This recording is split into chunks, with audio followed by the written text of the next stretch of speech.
राहुल गांधी का ईडी के सवालों से सामना हुआ। तीसरे दिन पहले राउंड में 3.5 घंटे पूछताछ हुई। राहुल गांधी से दूसरे राउंड की पूछताछ फिलहाल जारी है। नेशनल हेराल्ड केस में राहुल गांधी से सवाल जवाब।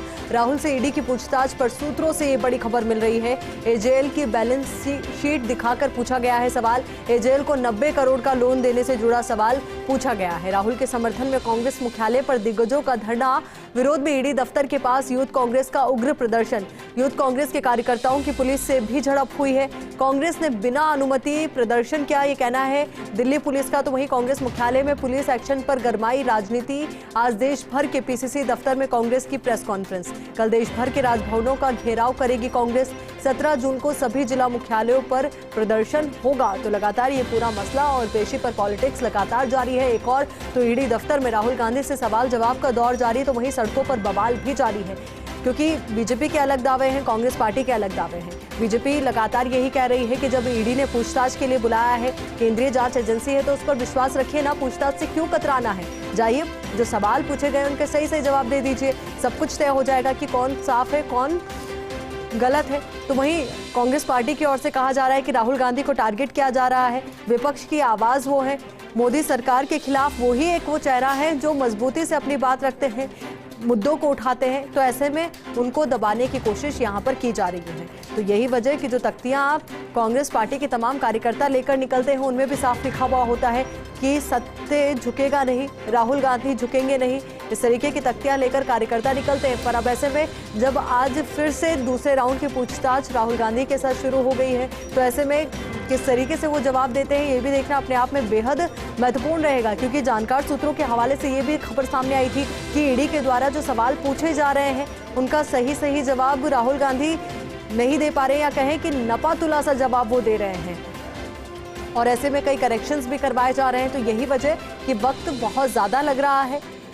अब देखना ये भी बहुत ज़्यादा इम्पॉर्टेंट हो जाता है कि किस तरीके की तस्वीर आने वाले वक्त में निकलकर सामने आती है। क्योंकि आज कांग्रेस पार्टी के कार्यकर्ता और पुलिस दोनों में झड़प की तस्वीरें भी सामने आई।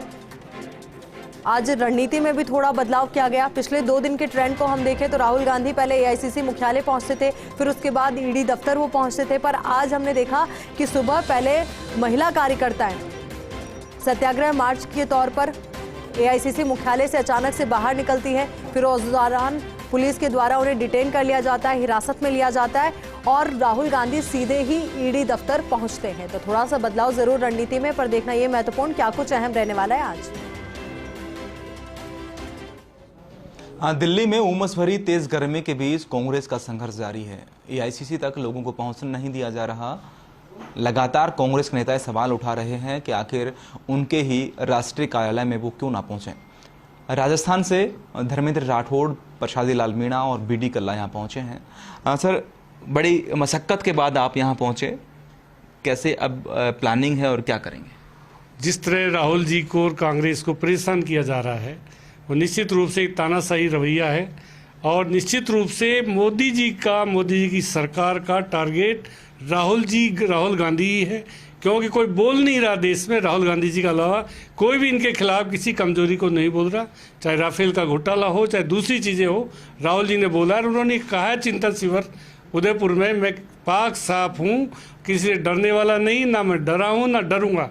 इसी बात को चैलेंज करने के लिए मोदी जी सरकार ने ये नाटक किया। जिस केस में 2014 में 15 में एफआईआर लग गई हो, जो केस कोर्ट में चल रहा हो, जिसको किसके कहने से रिओपन किया, किसी कोर्ट ने कहा, किसी जज ने कहा, या किसी और संस्था ने कहा, निश्चित रूप से एक बदनीयती है। और नेशनल हेराल्ड जिसके अखबार ने जो देश की आज़ादी की लड़ाई लड़ी, क्या कांग्रेस और राहुल गांधी इसे डर जाएंगे? ना तो राहुल गांधी जी डरने वाले हैं, ना कांग्रेस डरने वाली है। इस तरह इन्होंने 1977 में इंदिरा जी का निर्वाचन होने के बाद चिकमगलूर से उनकी सदस्यता समाप्त की, उनको जेल में डाला। ना राहुल गांधी डरने वाले हैं, ना कांग्रेस डरने वाली है। चाहे जेल भरे, चाहे कुछ भी करे, पर हमारी जो सत्य की बात है वो सत्य कहेंगे। उसमें चाहे मोदी सरकार लपेटे में आए, कोई भी आए।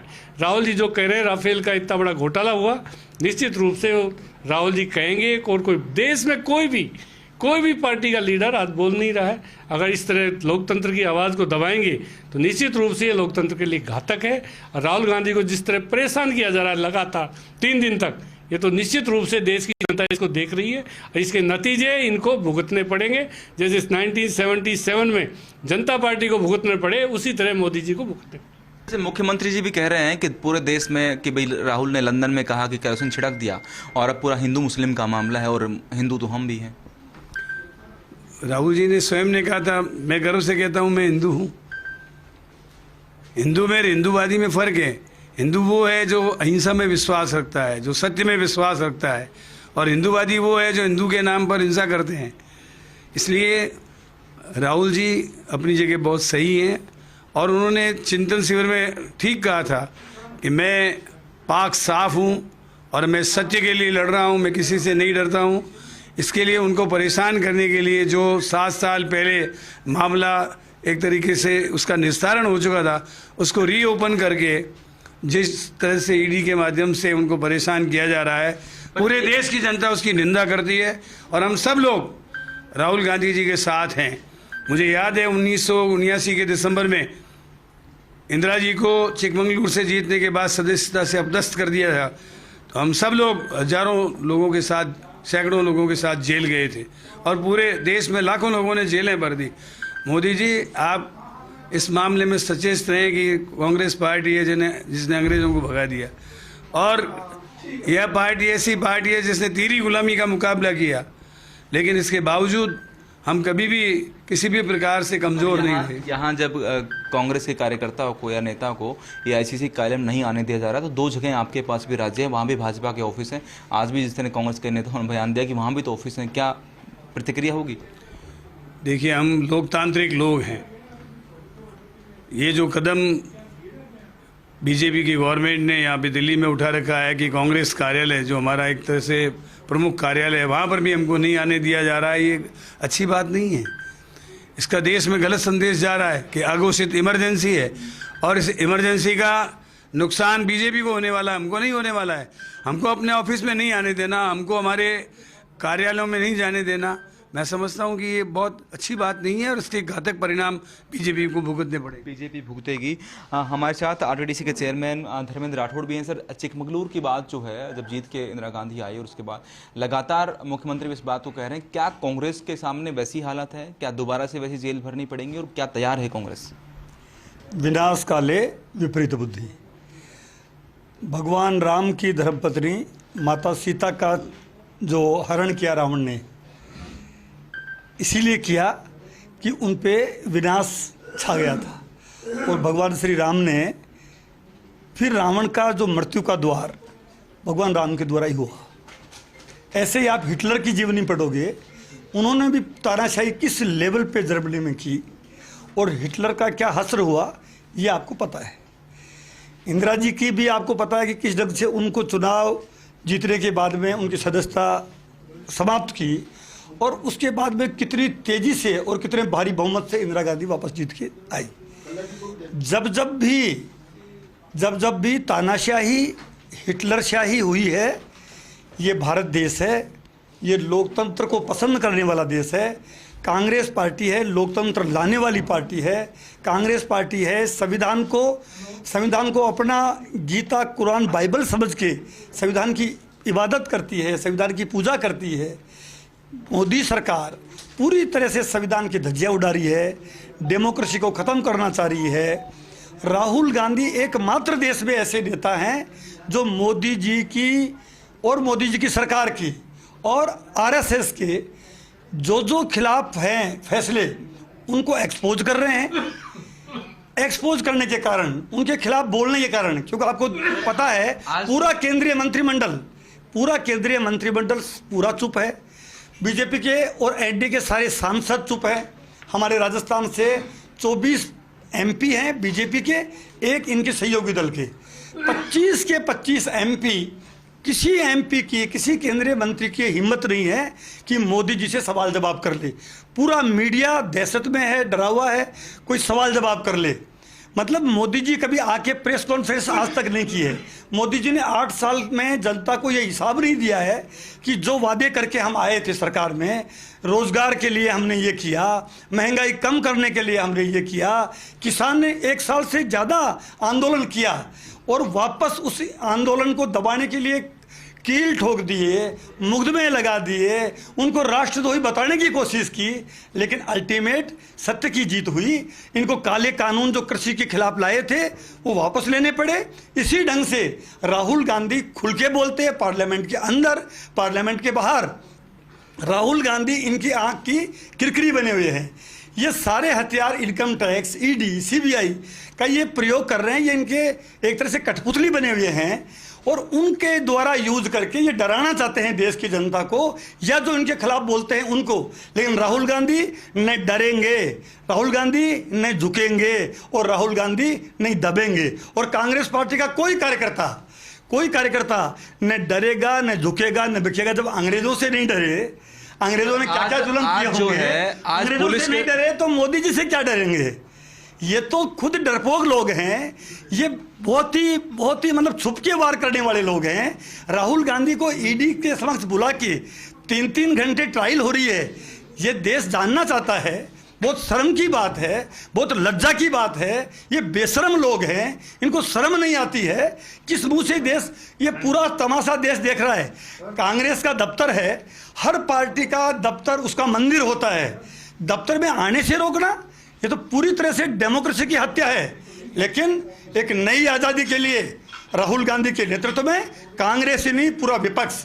अच्छा एक बताइए, इनकम टैक्स, ईडी और सीबीआई किसी बीजेपी के नेता के भी जानी चाहिए ना?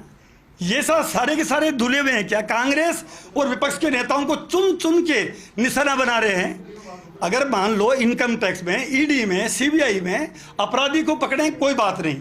इनका बीजेपी के नेताओं में एक भी नहीं जिसमें इनकम टैक्स उनके घर पे जानी चाहिए।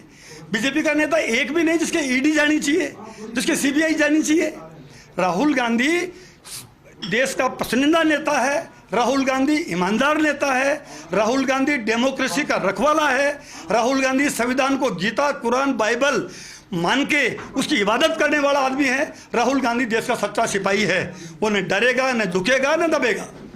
राहुल गांधी के पक्ष में कांग्रेस देश भर में प्रदर्शन करने की, राजभवन घेरने की और जिला मुख्यालय से लेकर ब्लॉक मुख्यालय तक प्रदर्शन करने की तैयारी की है। तो क्या इसमें कांग्रेस सफल होगी? कितने कार्यकर्ता जुटेंगे? कितना प्रदर्शन पूरे देश में हो पाएगा? राहुल गांधी के नेतृत्व में कांग्रेस पार्टी नहीं, अब पूरा देश खड़ा होगा, देखना आप। ये मैंने कहा ना कि विनाश काले विपरीत बुद्धि। अब जो कार्यक्रम पार्टी अखिल भारतीय कांग्रेस कमेटी, प्रदेश कांग्रेस कमेटियों को देगी, हम उन कार्यक्रमों को जनता के बीच लेके जाएंगे। और चूंकि गांधीवादी तरीके से हम महात्मा गांधी के वंशज हैं, हम पंडित नेहरू के वंशज हैं, हम मौलाना अब्दुल कलाम के वंशज हैं, हम सरदार पटेल के वंशज हैं, हम सुभाष चंद्र बोस के वंशज हैं। हम गांधीवादी तरीके से, चूंकि डेमोक्रेसी है, उसके मुताबिक ही बड़ा आंदोलन खड़ा करेंगे और इनकी जो करतूतें हैं, इनकी जो हिटलरशाही है, उसको जनता में एक्सपोज करेंगे। लेकिन आज ही पुलिस और कार्यकर्ता आमने सामने थे। हालांकि बड़े नेताओं को भी एआईसीसी गेट पर धरने पर बैठना पड़ा कि शाम सत्याग्रह पर हैं, करें तो क्या करें? देखो ना, तो कितना बड़ा, मतलब मैं समझता हूं कि ये अघोषित आपातकाल है। ऐसा तो कभी नहीं हुआ। पार्टी के दफ्तर में जाने से रोकना, ये कौन सा न्याय है? ये क्या करना चाहते हैं? मुख्यमंत्री के नेतृत्व में, या ये कहें कि एक जो कांग्रेस के आला नेता हैं दिल्ली में, एक पूरी रणनीति बन रही है। क्या लगता है, क्या विपक्ष की दूसरी पार्टियां भी कांग्रेस साथ आएंगी? देखिए, हमारे प्रदेश के लोकप्रिय मुख्यमंत्री जी ने मोदी जी की और अमित शाह जी की जो षड्यंत्र को हमने कई बार राजस्थान में मात दी है, विफल किया है। राजस्थान की सरकार गिराने का प्रयास किया, ये मध्य प्रदेश में सरकार गिरा दी, कर्नाटक में सरकार गिरा दी, महाराष्ट्र में सरकार गिरा दी, लेकिन राजस्थान में इनके मंसूबे पूरे नहीं होने दिए। अभी राज्यसभा का चुनाव था, पूरे 126 विधायक हमारे मुख्यमंत्री जी के नेतृत्व में एकजुट थे और 3 राज्यसभा के सदस्य हमने भेजे हैं। तो हमारे मुख्यमंत्री जी, जो पार्टी हाईकमांड जो निर्देश देगा, राजस्थान की प्रदेश कांग्रेस कमेटी के अध्यक्ष हमारे डोटासरा जी, इन दोनों के नेतृत्व में राजस्थान का कांग्रेस जन और राजस्थान की 7 करोड़ जनता राहुल गांधी के साथ खड़ी है और मुकाबला करेंगे। जो राजस्थान में आपने किया, ऐसी उम्मीद आप देश में रखते हैं? बिल्कुल देश में। मैंने कहा ना, जब भी हिटलरशाही जिसने की है, तानाशाही जिसने की है, एक दिन आएगा, पाप का घड़ा फूटेगा, अंत में सत्य जीतेगा और झूठ हारेगा। हाँ, देखिए राजस्थान समेत बाकी राज्यों के नेता भी दिल्ली आ रहे हैं, एआईसीसी आते हैं और निश्चित तौर पर एक रणनीति पूरी बन गई है जिसमें मुख्यमंत्री अशोक गहलोत, भूपेश बघेल समेत बाकी नेताओं का योगदान है कि एक पूरी रणनीति बनाई गई है। और जिस तरह धर्मेंद्र राठौड़ कह रहे हैं कि राजस्थान में भाजपा को कई बार मात खानी पड़ी, ठीक ऐसे ही अब देश में भी भाजपा को हम मात देंगे। कैमरामैन निजस के साथ Ashwini Yadav, first India news, Delhi.